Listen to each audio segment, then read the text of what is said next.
Good afternoon, everybody. Welcome to another ISE webinar, this one on work readiness, the student to professional transition. I'm Anne-Marie Campion, Insights Manager at the ISE. The webinar is going to be hosted by me, but led by Mike Gray from Gradconsult and Louisa Palmer from Howden's. And Mike and Louisa will say a little bit more about themselves as they come on camera to speak directly to you. Um, but this is a hot topic, and we're delighted that we've got so many people registered for the webinar. Clearly, a big issue for both universities, schools and colleges, employers. So hopefully, this is going to help you navigate around this query, this challenge that both employers and students are facing. So the webinar is for an hour. We work through till 1:30. I want to make sure that you get time for your questions, and my colleague Emma McNabb from the ISE. Emma's in the background here, but she's going to be facilitating and conducting that Q&A when we get there towards the end of the webinar. Typically, I'll move to that at about 1:15. If you do have any questions, please can you post them in the Q&A tab rather than the chat, and Emma will pick them up from there. So a little bit of context to this. As I say, it's a hot topic. It's been a hot topic for a while now. Our development survey, which we produced in May of this year, really focused on quite a bit relating to work readiness. It was interesting that 42% of employers reported concerns about the quality of their candidates. Most employers were broadly satisfied with the foundation skills of their new hires, but virtually a third of them reported concerns with new joiners being below expectations when it comes to adapting to workplace demands. And they highlighted particular readiness gaps in motivation, self-awareness, wider contextual understanding, and planning and organising skills.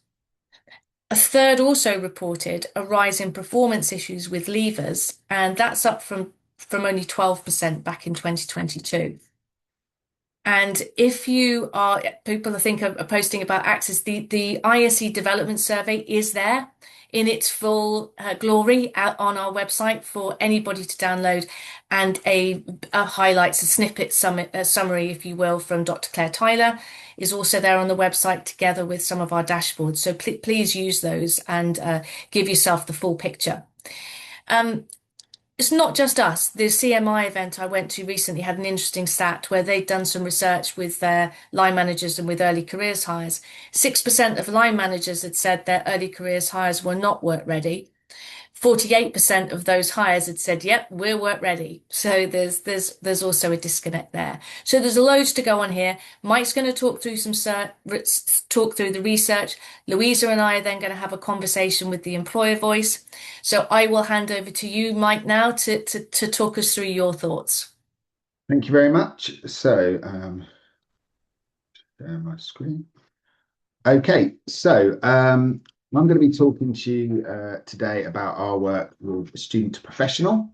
So this is a model that we developed in 2024, and we've been running with a large number of employers and university partners. So we've had thousands of students, graduates, apprentices through this program now. So just a brief background on who Gradconsult are and who I am. So Gradconsult specialise in the world of early careers and the sort of graduate ecosystem. So we work with employers designing development programs, recruitment processes, delivering skills framework projects, a whole range of stuff on the employer side, as well as our work with the student to professional model. We also do lots of work with universities around employability strategy, various projects in that space. And the third strand of our work is regional funded projects. So we do major projects looking at graduate retention in regions, or broader sort of skills agenda projects. So we work across the whole early careers ecosystem. But today I'm here to talk to you about the STP concept. So we spent lots of time sort of running quite significant research before we developed the model. So we did detailed interviews with 50 professionals within the graduate recruitment space. We conducted a literature review, did a whole range of work. But to put it into a nutshell for you, effectively, you're hiring often brilliant graduates that have gone through quite rigorous processes, often very capable, but still they can find that transition quite difficult from the student context to that employer context, because it is actually quite a different way of working, different expectations, and those things can be difficult and have always been difficult to some extent for people entering the workplace. But as we know recently, this has become even more of a challenge in recent years, and there's a lot of reasons for that. And these reasons aren't necessarily the fault of students themselves. They're very sort of environmental, contextual factors that have sort of impacted on these students. So things such as the rise in perfectionism. So there's lots of research out there that students have quite high expectations of themselves and expectations of their career and expectations of their employers. And that can be quite challenging when things maybe aren't as smooth sailing as they expect. This can often show through as sort of challenges around dealing with failure, sometimes trying to sort of over perfect work and not being as efficient or as pragmatic as they need to be. And we'll talk more about that later. Obviously, this is compounded by some of the things around social media, some of the sort of content they see, and some of their sort of expectations of workplaces. We are still seeing the impacts actually of lockdowns. I know, thankfully, it seems a while ago now, but a lot of the sort of graduates and apprentices that might be joining our businesses are, they sort of really important transitional stages at sort of 13, 14, 15, where they started to get some responsibility and some freedom, maybe started having sort of part-time roles, those types of things. Those experiences were actually not available to those students. So I don't particularly like this term, but this sort of delayed adulthood is a concept that we see in a lot of the research. And sometimes other factors, such as a much higher proportion of students now living at home while they're studying at university, can impact on this as well, and can impact on things like self-sufficiency when graduates or apprentices enter the workplace. There's loads of great positive things about social mobility, and it's something we all want to champion. But if you are entering the workplace and you haven't got people within your immediate network that can support you or help you understand how workplaces work, then that can be a bit more of a trickier transition. Sometimes with employers saying, we want you to be yourselves and bring your whole self to work. Very positive statement. But then the student or graduate is themselves. And it's like, well, not quite like that. Thank you. We need to think about this in a different way. The student experience at university has actually come on huge amounts in recent years. There's services to support every aspect of student life. Students universities are trying to be incredibly inclusive to support students. And often for employers, actually, it's virtually impossible to sort of offer all of that additional support and make as many adjustments as sometimes universities are able to make. Now, those two factors on sort of either end as well, hybrid working is obviously a potential influence as well. So if you're in the workplace alongside colleagues, you can often learn a bit more through osmosis. You overhear people on calls to clients, all of those things. It can be a little bit more difficult and take a little bit longer to transition if you're working in that hybrid context. And obviously, we are unfortunately seeing higher rates of mental ill health, neurodivergence, and all of those aspects. And workplaces are codified at the best of times. And they can be quite challenging to navigate, particularly in the early stage of your career. Obviously, if you're neurodivergent, that can be even more challenging for those initial stages. So there's some of the factors that are shown to be sort of widening the gap in recent years.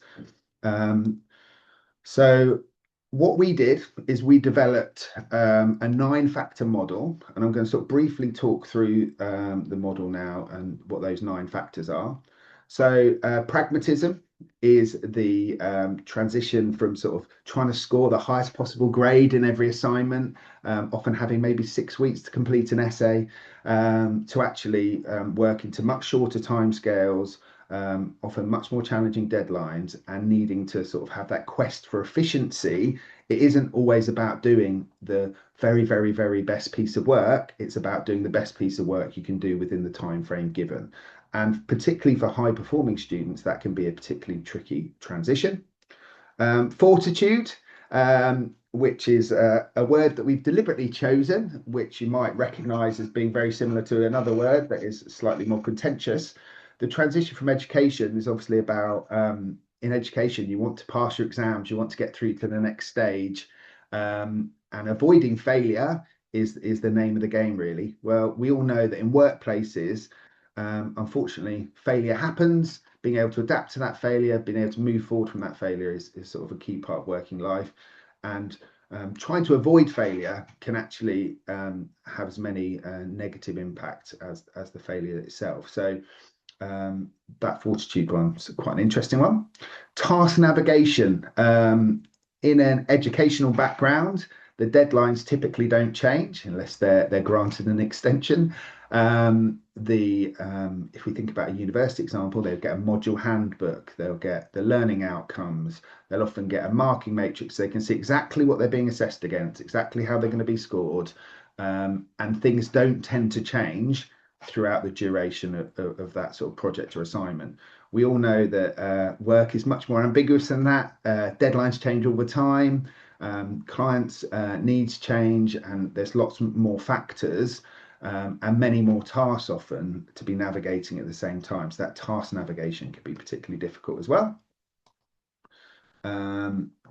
This shift from actually education being set up to be about you and your personal development and your growth to actually it being now you're being paid by an employer, and although they will place value in your personal development and growth, that is not the primary focus of the organization to develop and grow you. The primary focus of the organization is to deliver the aims of the organization, whereas the primary focus of the university tends to be to sort of develop the student. So that sort of shift from them being the sort of consumer and paying for a service, even though we don't really like that terminology in education, to actually being it being sort of the other way around can be quite a difficult and challenging shift. You're going from dealing with peers and friends, and often the vast majority of your colleagues in education being from on the same level as you and often similar age groups, to actually sort of that colleagues and hierarchy. And how do you navigate that? Do you go directly to the CEO or the director to ask a question? How do you manage the different sorts of structural expectations within an organization? Now, that will be different, obviously, depending on the type of culture and organization going into. So for a lot of these things, there isn't necessarily an easy answer, because different organizations will have different expectations as well. We talk quite a lot about diverse collaboration as well. So often you are, again, dealing with people from similar backgrounds. You're often people from similar age groups, and there tends to be sort of dominant perspectives within those educational environments.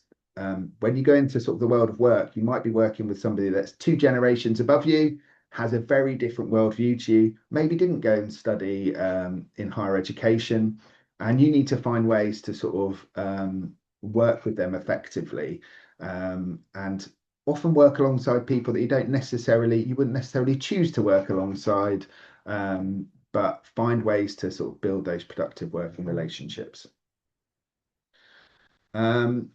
Again, in education, you are graded. There's expectations that you'll receive detailed feedback within a certain time scale, and it's quite consistent and structured. Whereas in the world of work, it can be much more irregular. You may get sort of performance reviews, but they're much more spread out.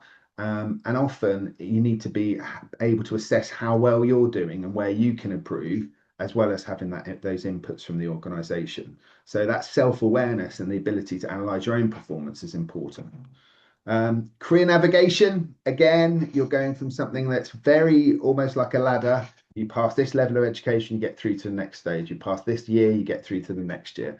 It's a very linear process typically, whereas careers can be much more squiggly lines, much more difficult to predict.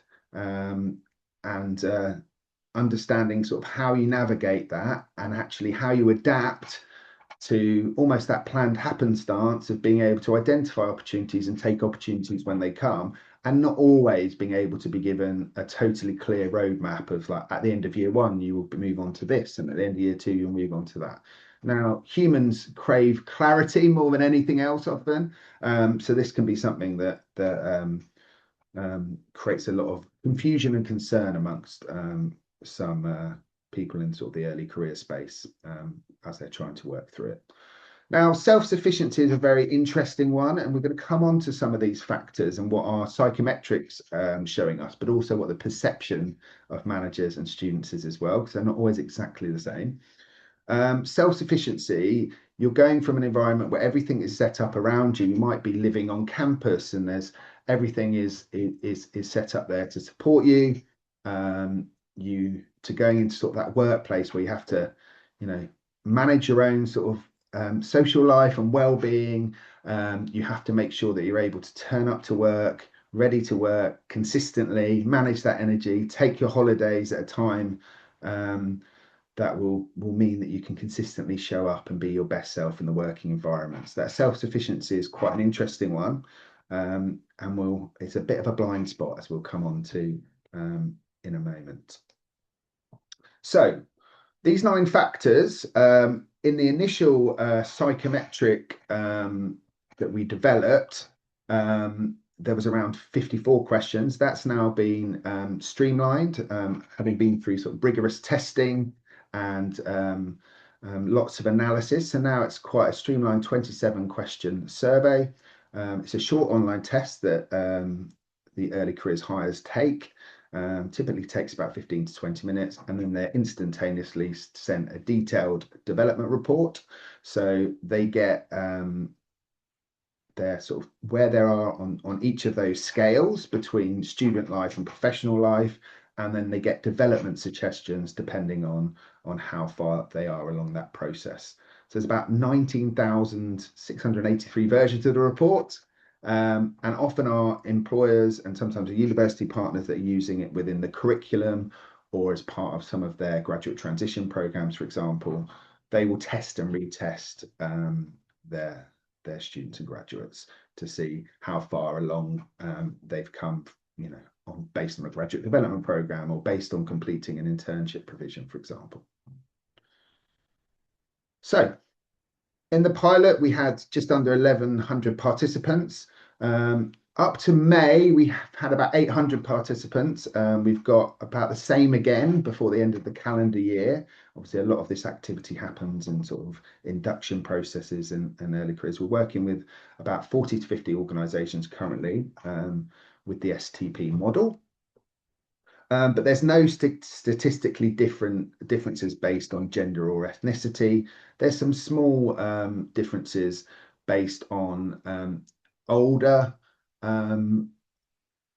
people going into these roles tend to be more towards professional end, typically because they've got more life experience and often have had more work experience as well. So that would be expected, really.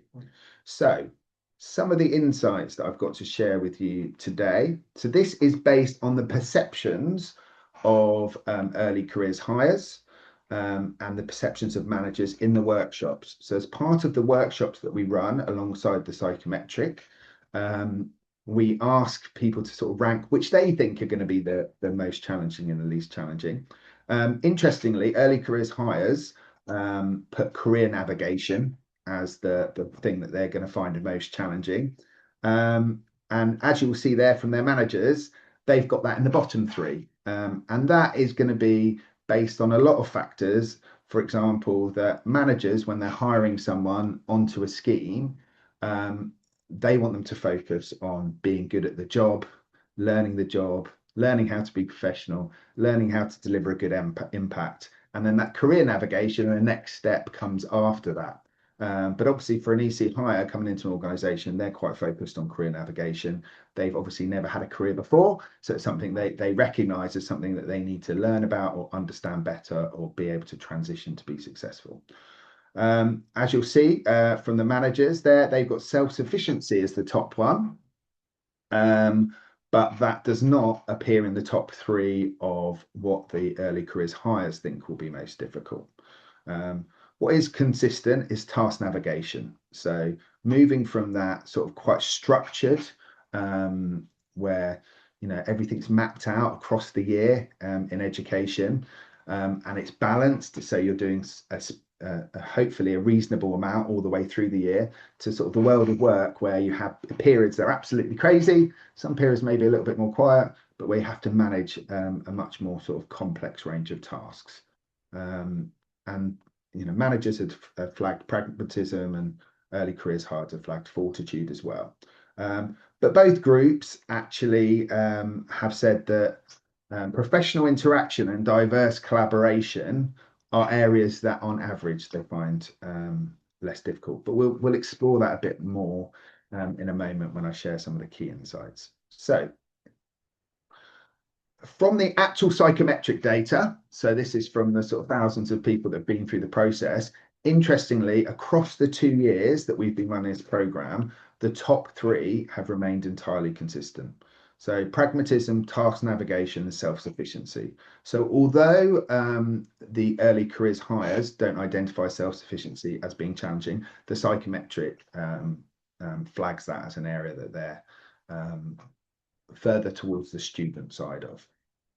Now, I'm going to overlay that this year's findings with those perceptions, so you can see where some of the sort of differences in terms of perception and reality are.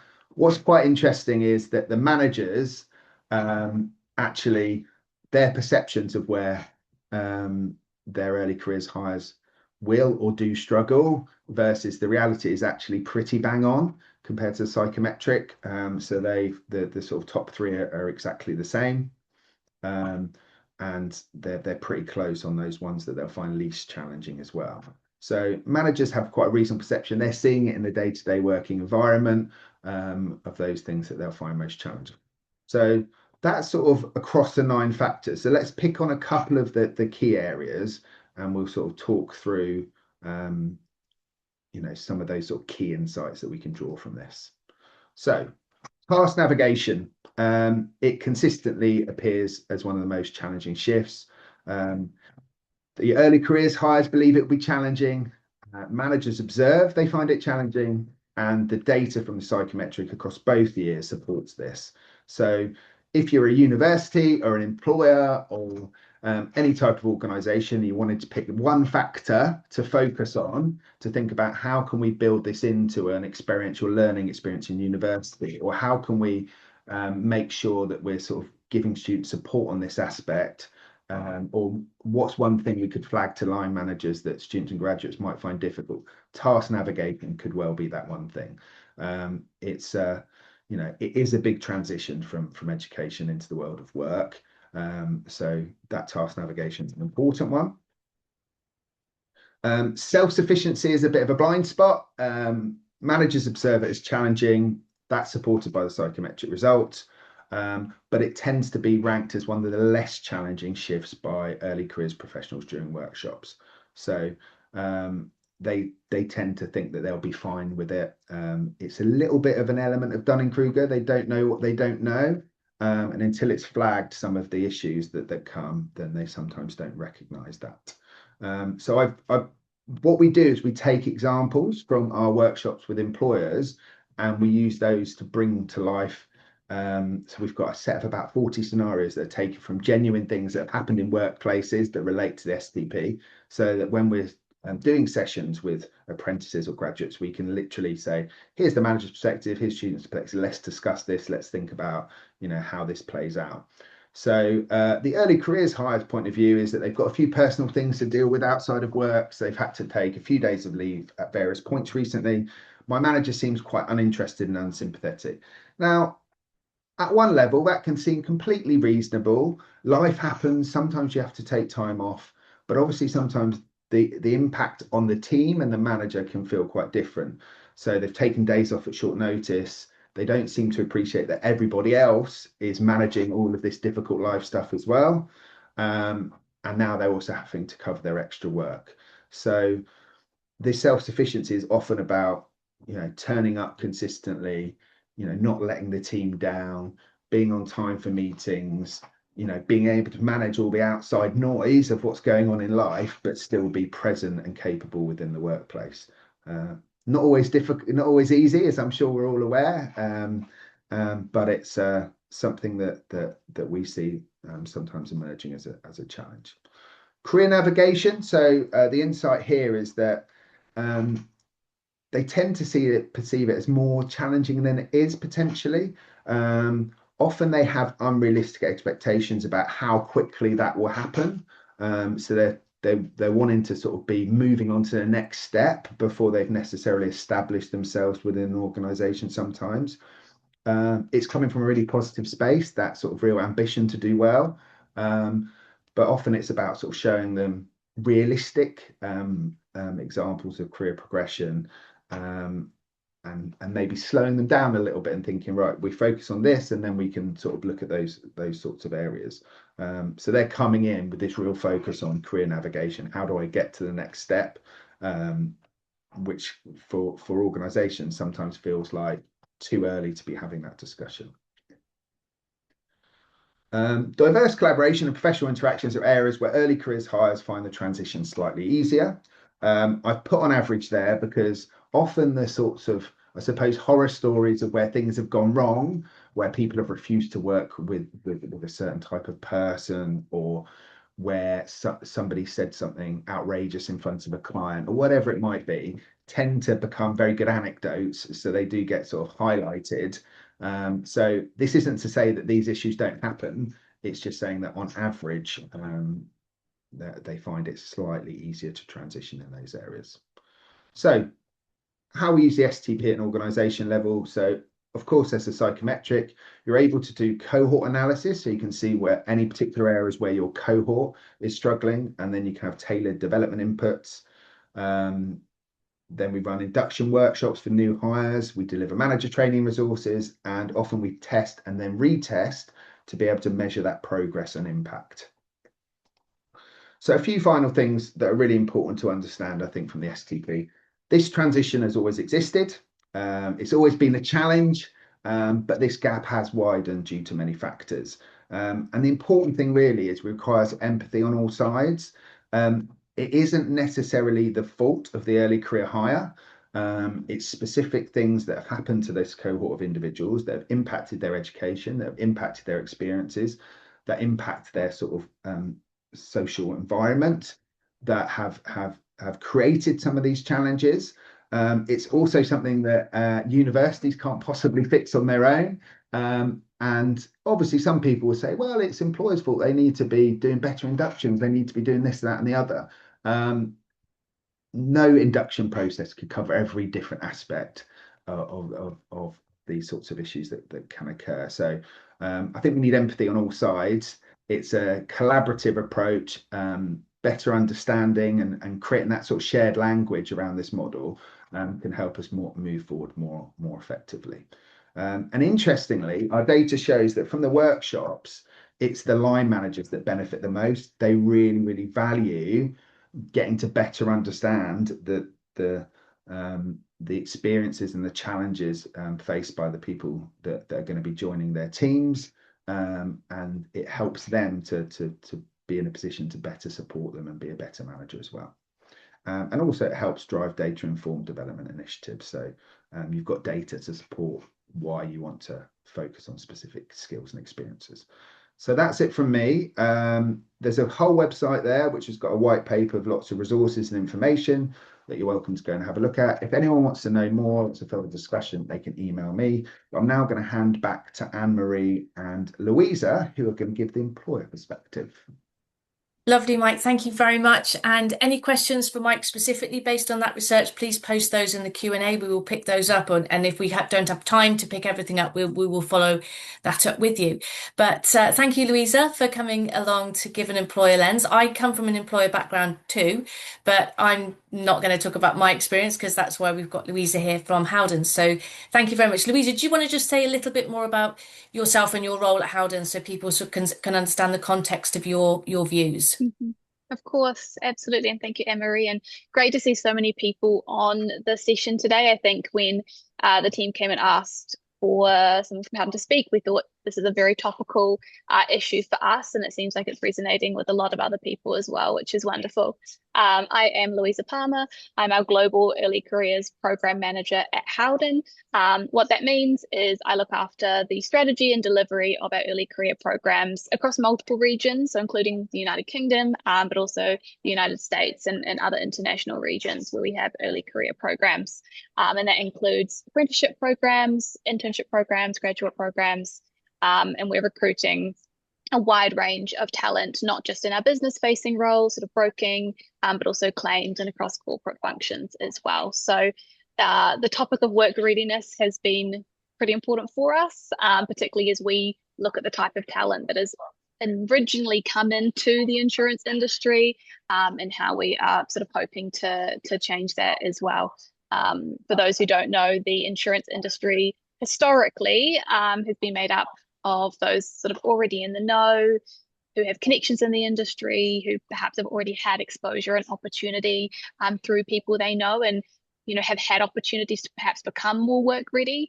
And as we start to broaden the awareness of insurance as a career, and hopefully provide more opportunities and access for those who haven't previously been in the know, that work readiness topic comes up for us time and time again, from sort of recruitment all the way through to when they come in through our front door. So yes, looking forward to chatting with you, Anne-Marie, about that. Thank you. Thanks. That's really helpful. So, I mean, Mike pulled out a lot of things that resonated with me around those, we, like I said at the start, we hear about this a lot from employers across all different sectors. What particularly resonated with you with some of the points that Mike was making about those gaps of that in that transition from your experience? Essentially all of the Gradconsult research resonated in some way, shape, or form. I think that, across the generation, there are differences between people and their strengths and weaknesses. But when we look on a cohort level, a lot of what the research has been showing through Gradconsult and also some other research from CRF recently, is what we're seeing mirrored within our own organization. Of course, this shows up differently in a graduate, an apprentice, an intern, age, experience, amount of work or life exposure they've had. An apprentice may need more confidence building in that corporate setting, and a grad may have that, but they don't know how to translate that to perhaps more commercial judgment. So we are seeing a lot of the themes that Mike brought up. They show up differently for different people. But what we aren't seeing is less intelligence, less motivation, less capability. But we're definitely seeing people who've had less opportunity to develop work readiness, entering a workplace that is so fundamentally different from what it was 5-10 years ago. I think Mike touched on a fair amount of this: AI, hybrid working, changing educational experiences as well, and the gaps that we see in terms of that level across different parts of the country. So we need to be more intentional about how we support the transition, and not have those assumptions that perhaps we used to have of a level of work readiness. And it's been interesting, you pointed out, or you flagged just then, the difference potentially between the work readiness of a graduate, the work readiness of an intern, and that of an apprentice, because a couple of people have asked, Hannah asked in the questions, and Simon has just posted, and I know we're going to pick up questions generally at the end, but as you've just mentioned it, I mean, our research from our development survey showed that the concerns that employers had in those gaps of work readiness were pretty similar across the apprentice and the graduate space. But is your experience that there are, more pronounced differences of that readiness? A great question. I think that the behavior or competency, there are still gaps we would see from any person coming in. It's how they translate that. So they may both have levels of strong communication skills, for example, or collaboration skills, but the ability to translate that into a work environment, a school leaver has had far less experience likely than a graduate. It's not saying that that graduate doesn't have a gap, but reflective of the exposure and experience that they've had. So when we're looking at talent coming in, we aren't expecting our apprentices to work at the level of a graduate, but both have gaps that is probably reflected in the university setting and schools, and definitely what we see day one. Thank you. And one of the things that we've focused on quite a bit at the ISE in the last few months, and attendees on this call may have seen it, is on that the opportunities for work experience for any person coming in as an early careers hire, and the reduction of those opportunities. I mean, the government is very committed to work experience, the meaningful work experience, 2 weeks worth, and so on for everybody. But and we see some fantastic examples of that across the space in our employer members, and indeed, we're across employers who aren't members of the ISE. But the CEC will say that it is quite patchy. And then it's not just the formal opportunities, but those informal opportunities, the Saturday jobs, the evening jobs, this holiday jobs. From your experience at Howden's, when you're the early careers hires that you're recruiting, are you seeing either or both of your grads and your apprentices? Are they coming with any experiences of the workplace already? Yeah, a lot of them definitely are coming with some form of work experience, and at the very least through the work experience through their school, or it could be they've had an insight day or they've shadowed. But what I'm seeing is more situations where there isn't anything. So previously, I feel like we would have seen everybody coming through with some form of work experience, a part-time job, whether that be after school or on a Saturday, or informal work exposure. But more and more we're seeing people who don't have that. Doesn't mean that everyone doesn't have it, but there are definitely more instances where that's lacking. And I think it's a reflection of the wider job market as well. There's a lot of pressure on the employment market right now, and there are people who are experienced taking much less experienced jobs because of the lack of opportunity. And what that does is it takes away those part-time Saturday opportunities at supermarket jobs, pub jobs of people who are entering the workforce. And that's not something that will be resolved quickly or by one employer, and it's definitely something that is important for us in terms of meeting the requirement that's going to be set out by the government for work experience, and how can we as an employer do our part. But again, it won't just be us, it'll be all employers need to think about that, not just from a force for good, a sort of a social impact, but also commercially, because this is the future talent of our business that are coming less and less prepared, and that will impact us as a business further down the line as well. Yeah, and definitely. I mean, just for everyone on the call, we'll be picking that up more in with stuff that we're doing at the ISE.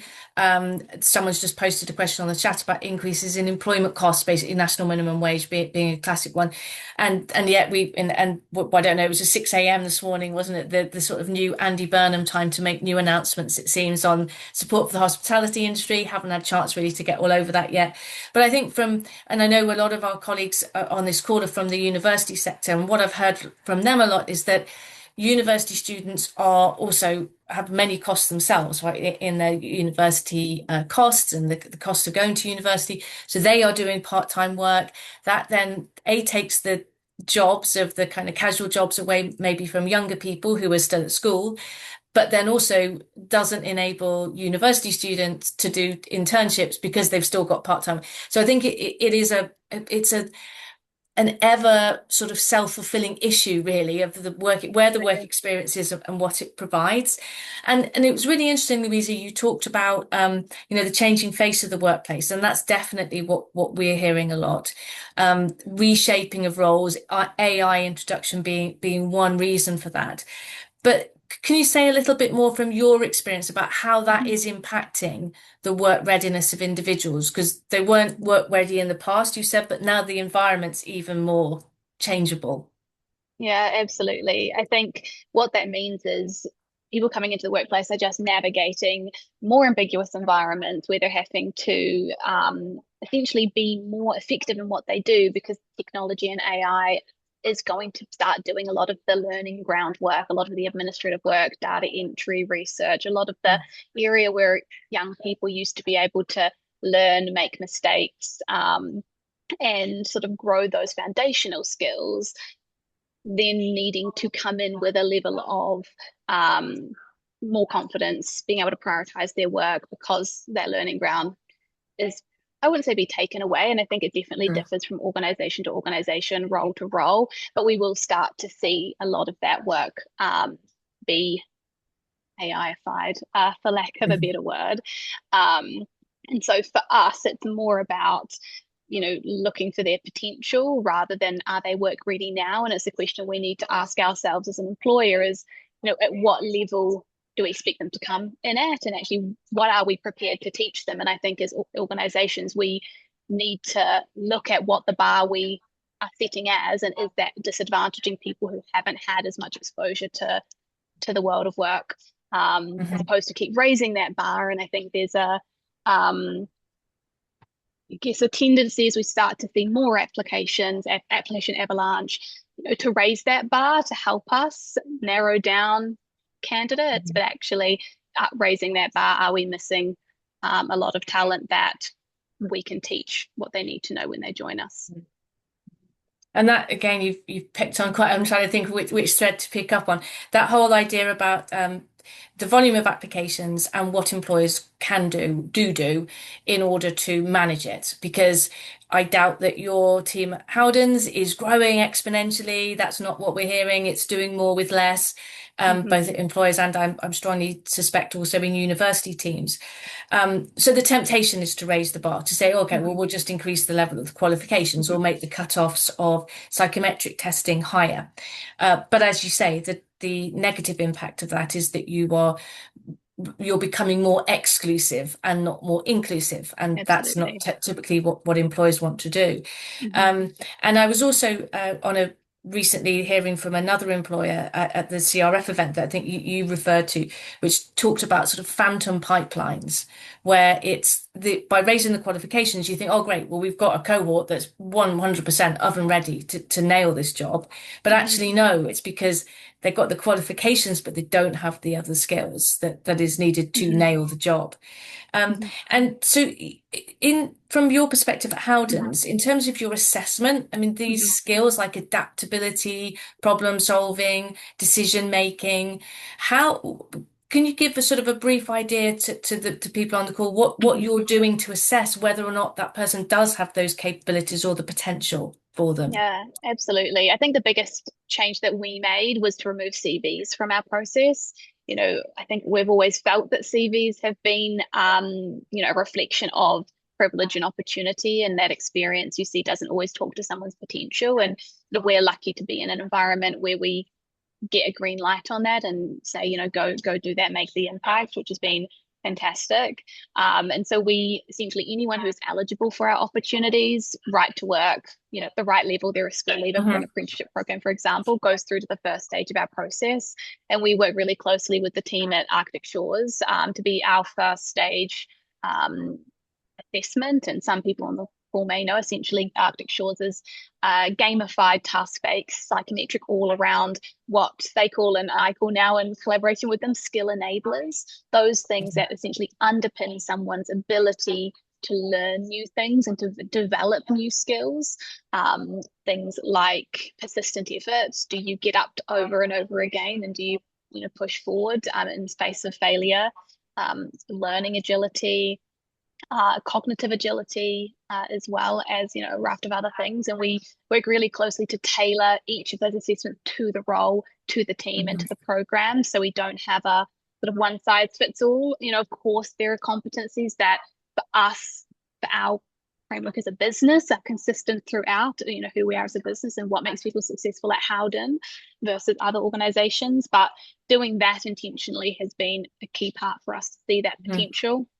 And then we have people on the call be familiar, video interviews, and then we have in-person assessment centres. And again, it's key for us there to not just do an interview because, can someone interview well? Can someone communicate well in an interview? Doesn't always indicate whether they can operate in environments that are ambiguous, where the brief may change, deadlines might change, there might not be a perfect answer. So we use a range of activities, group exercises, presentations, interviews to help us get a holistic view of people. Unfortunately, we always have more highly qualified, fantastic candidates than we have roles. And I think it speaks to the quality of the people that are coming through our pipelines, but also the time we take to actually get to know more than what school you went to, what you studied, and what your GPA was. Thank you. And from your perspective, Louisa, from your global role, Mm-hmm. because you mentioned that, i- is there a difference? If you were on a webinar Mm-hmm. based in Detroit or something, is it different somewhere Mm-hmm. elsewhere in the world, or are there Mm-hmm. similarities across the your different global locations? Mm-hmm. What's really interesting is, we see similar trends globally. Obviously, from cohort to cohort, there's strengths and weaknesses, and some of the STP behaviors that Mike spoke about will change, and some of that's cultural in terms of the work environment, sometimes it's the education system, but the gap is still there. And interestingly, I was even having these same conversations back in New Zealand before I moved to the UK in the first year of COVID, where we were seeing those first cohorts come through that had their last year of university virtually due to the pandemic. So whilst education systems, labour markets might differ, the experiences that are actually shaping this generation are global. COVID, Hmm. global, the impact of the digital world, AI, hybrid working, all of those things are impacting everybody and aren't, I guess, region specific. So Hmm. unfortunately, it's a challenge that we're seeing globally.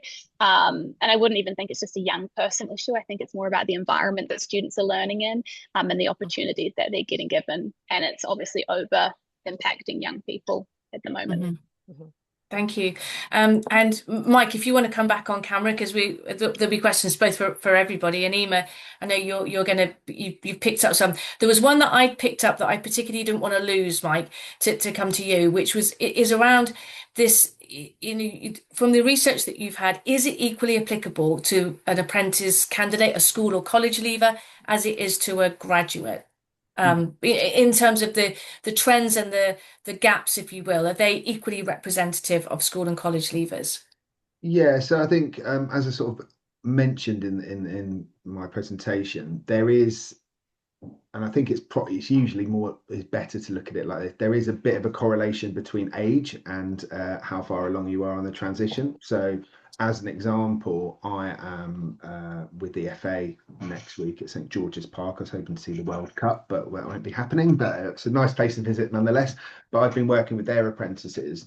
Now, one of their apprentices is 38 with three kids, and so you've got a big variation. So I think often it is about there's a correlation between age and levels of experience, and often they're coming with more work experience, more life experience.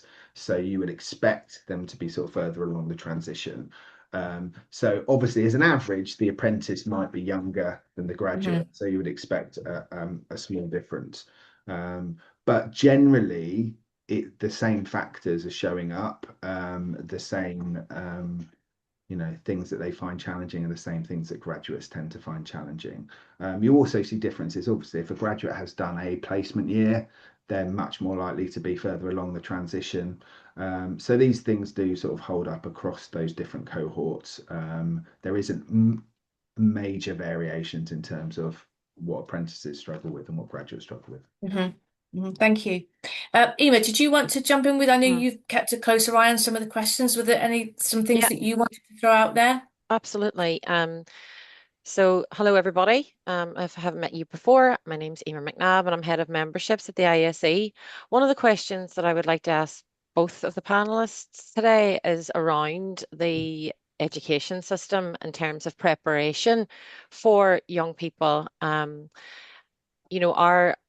Are they, is the education system preparing them well enough? Do you see any big strengths, or where are the weakest gaps in the education system?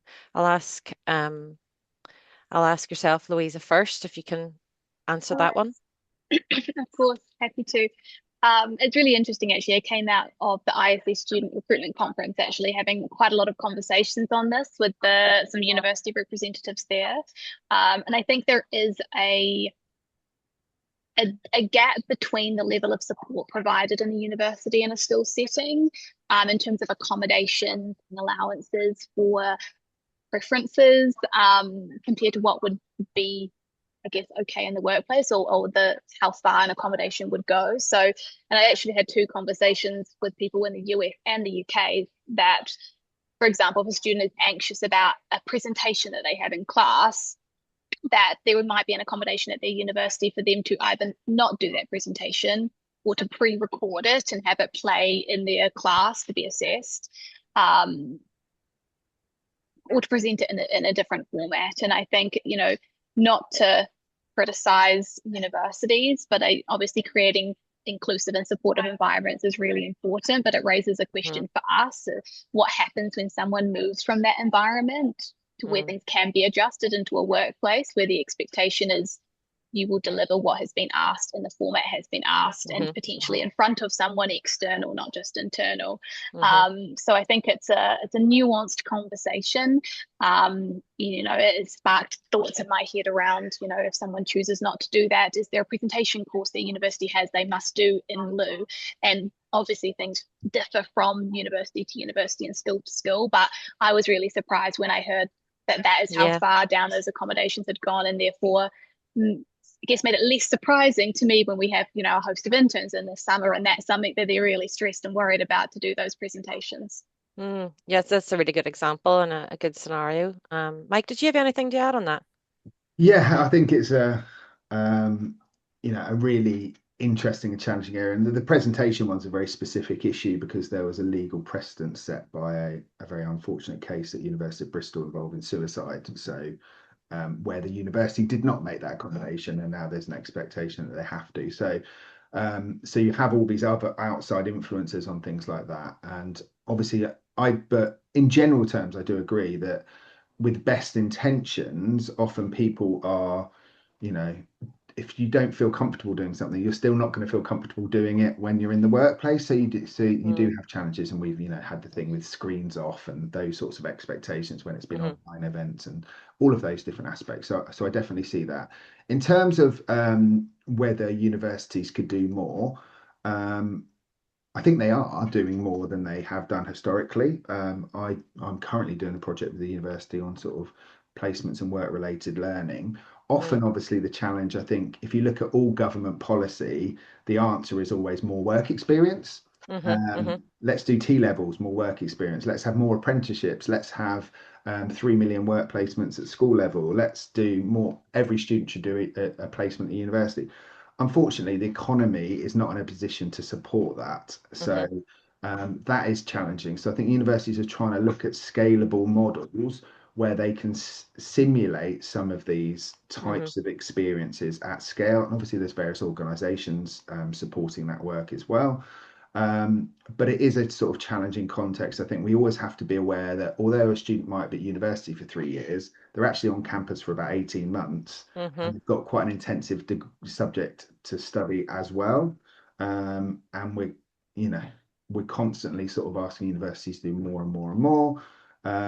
So it's about sort of a balance between, actually we probably need to be a little bit more realistic with students and say this is going to be difficult, but it's meant to be difficult, and here's why, and this is why we're asking you to do these things, and these are the benefits for you.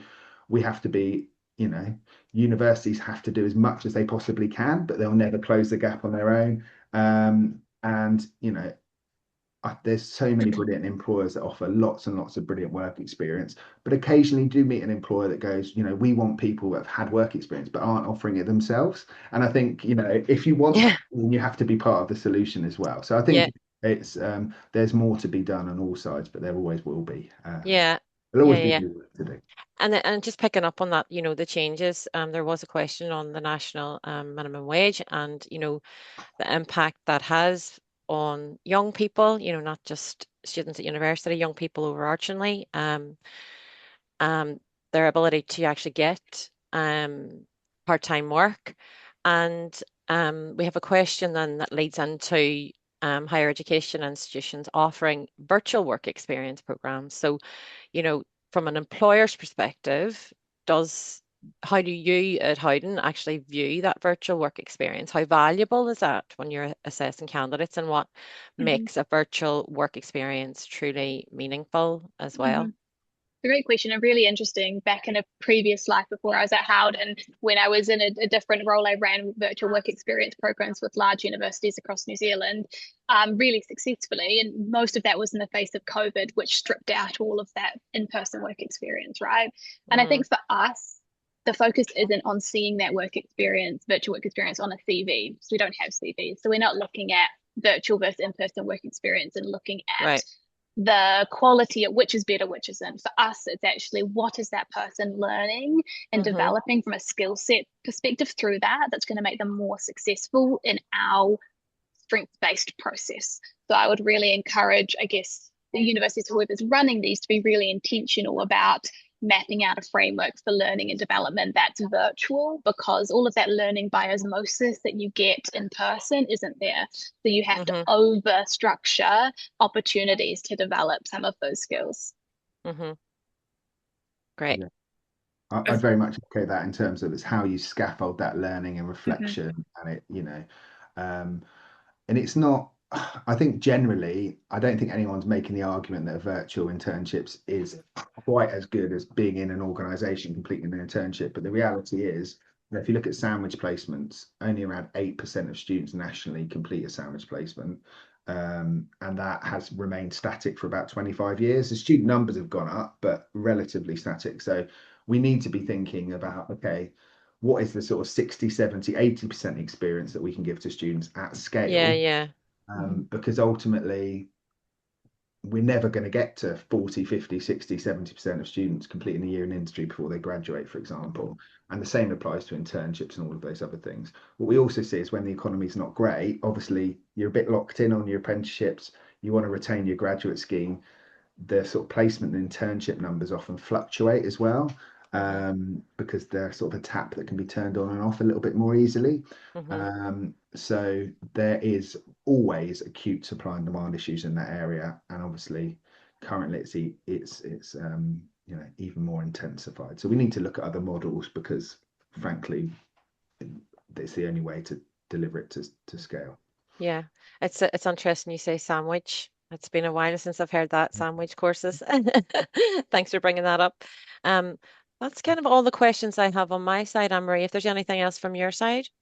Yeah, no, I was going to say that just a quick one for Louisa. Nikki's asked a question about the Yeah, trends, like how quickly people adapt. I mean, we've I missed talked that. about these gaps, Louisa, but in your experience, are they adapting in the requisite amount of time when you get them in the workplace? The really tricky one to track, and I think what we're using this year, we're actually working with Gradconsult using the psychometric and having a tool and language to consistently be able to assess over a period of time is going to allow us to better understand that adaptability. I could say on the ground from conversations, you see a large percentage that do, and there's always a percentage that don't. But what we haven't had in the past and what we're hoping to implement with Gradconsult team is the common language. So we have line managers, we have the young people, my early careers team, we're all talking about the same thing in the same way, and that will allow us to actually track that adaptation in a far more effective way than we have before. Brilliant, thank you. And that we're really out of time nearly, but I want to thank Mike and Louisa so much for all of those great insights. Picking up just Mickey's question, I think the real incentive for an employer to host work experience is then you get people who are more ready for your workplace, and also you get a chance to ensnare some really good people, perhaps before other people do. So it is a good pipeline as well. Watch this space on the national minimum wage and other. I mean, I think that's set in stone. But one of the things that I think is doing the rounds at the moment is the fact that, as you may know, employers' national insurance is not applicable for apprentices under the age of 25, provided that they are registered on an official approved apprenticeship. There is a lot of talk about maybe that just gets extended to all young people under the age of 25, that there will not be national insurance due on them. So watch this space. You can guarantee at the ISE we'll be all over it, and we'll be updating you as quickly as we can. There's a new thing, the vlog, which we're putting out every couple of weeks, which you should look at on LinkedIn. 5 minutes where I will update you on anything and everything that is pertinent. But thank you so much, Louisa. Thank you, Mike. Some great insights. Hopefully that's been really useful to everybody. And thank you all very much for attending. We'll send out the recording and we'll send out copies of the slides, which Mike has said is fine. So thank you all very much. Thank you all. Thanks. Have a good afternoon. Thanks, Bye. everyone. Thank you. Bye bye.